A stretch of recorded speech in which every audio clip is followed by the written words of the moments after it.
So welcome to my workshop and to hopefully what will be a new and exciting series of build videos.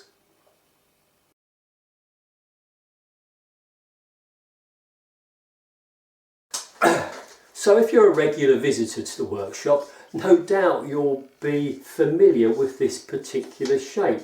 This is the template that I use to mark out my electric mandolins. And over the last, 10 plus years, I've made 13 various electric mandolins to different specifications. And I'll show you some photos of some of those later. Now this particular design, its roots, as far as I'm concerned, go back a bit further than that. Let me just show you one of my old notebooks. Yeah, so in this old notebook of mine, which dates from I think 2007, you can see where I was first starting to consider this particular shape. I was thinking of it being for a 6 or 12 string guitar, and you can see a bit of a sketch here for an electric version of it.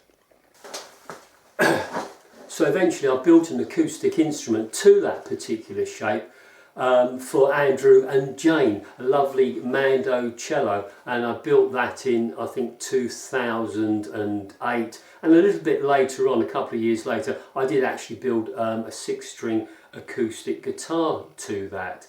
So as you can see, I've been toying around, experimenting with this shape for a number of years, and of course we mustn't forget my my monster bass there as well. As you can see, that's the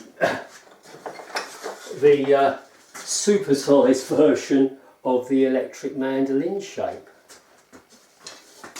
So, why all this preamble, I hear you ask? Well, I've wanted to, for quite a long time now, years in fact, I wanted to make an acoustic flat top mandolin version of this shape. And if not now, when? So that's what this build series is going to be about.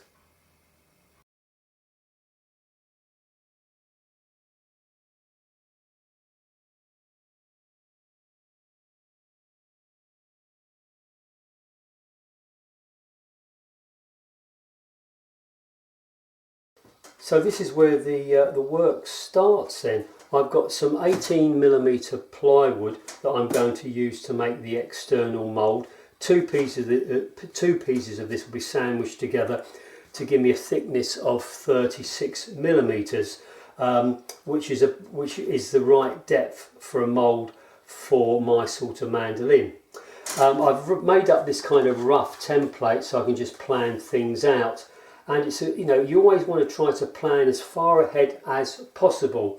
So thinking about the shape, the external shape of the mould, there's going to be a block in this point here.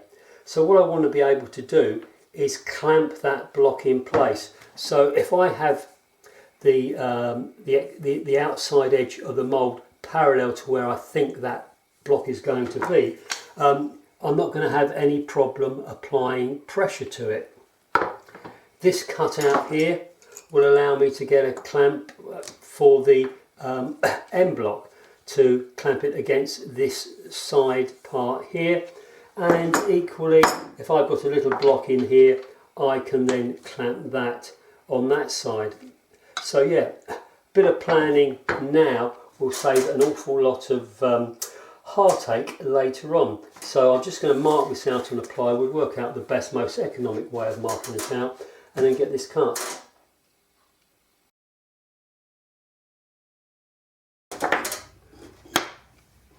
So with the outside shape cut out, the next step is for me to glue on these plywood end plates, and those plates have got these captive nuts inserted into them. So they'll be glued on like that.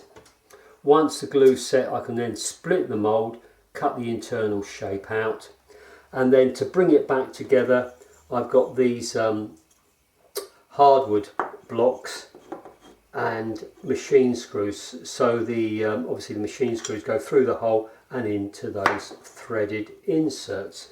If that's a wee bit confusing, I'll show you what I mean once it's all done.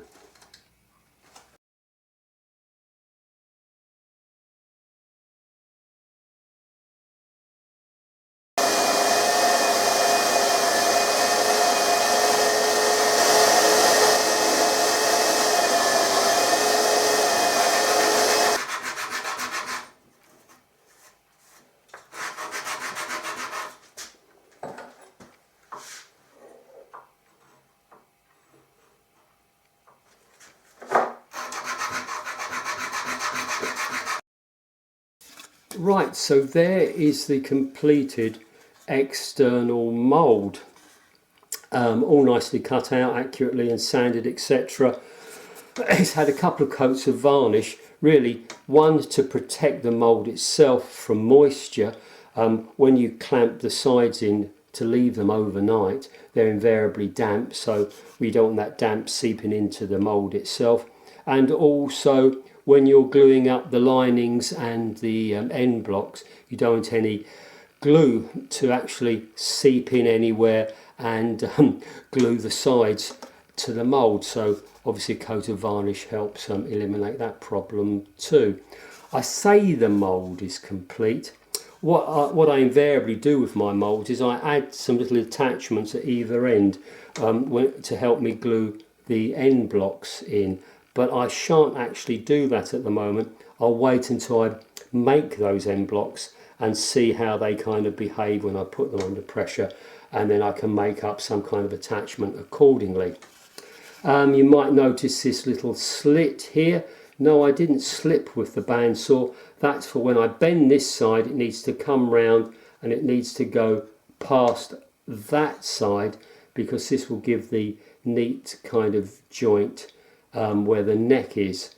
I'm not too worried about the points where these sides come round and join, because the actual tips of the points will be cut off and they'll be replaced by a solid piece of wood to protect those points. But yeah, that is the mould for the time being. So maybe we should bend some sides, eh? Right, so I better start preparing some wood for the sides, hadn't I? And I'll show you how I get on with the bending of those sides in the next video. It's all getting a bit exciting now for me. Anyway, until I see you next time, you take care and thanks for watching. Cheers.